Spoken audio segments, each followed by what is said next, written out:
नमस्कार। आपके गांव में आज इस दोपहरी में आपसे मिलने का, बातचीत करने का, परिचय करने का अवसर आपने दिया है। इसके लिए आपका तहे दिल से शुक्रिया अदा करते हैं, आप सबका धन्यवाद करते हैं। मैं नेता नहीं हूं, मेरा नाम प्रशांत किशोर है। हम नेता नहीं हैं, हमारे पास कोई दल भी नहीं है, न दल हम बनाए हैं। आपसे वोट मांगने भी नहीं आए।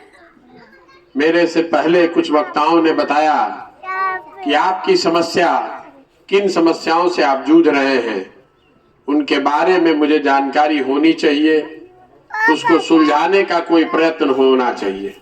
बात तो ठीक है, जब हम नेता नहीं हैं, दल नहीं बनाए हैं, वोट नहीं मांग रहे हैं, तो पदयात्रा क्यों कर रहे हैं?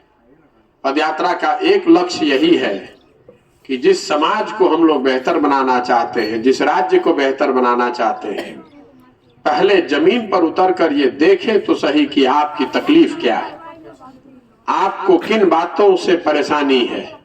आखिर 40, 50 साल, 60 साल हो गए, बिहार सुधर क्यों नहीं रहा है?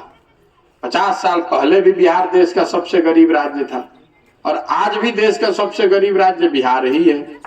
कुछ तो ऐसी बात है जो लोगों के पकड़ में नहीं आ रही है। कोई आदमी कहता कि भैया शिक्षा सुधर जाए तो बिहार सुधर जाए, कोई कहता कि भ्रष्टाचार सुधर जाए तो ठीक हो जाए, कोई कहता कि कुछ होके चाहे ना भैया रोजगार होके के चाहिए, किसी के नजर में सड़क बनना चाहिए, किसी के लिए कृषि सुधरना चाहिए, किसी के लिए नहर का पानी, बाढ़ का समस्या सुलझाना चाहिए।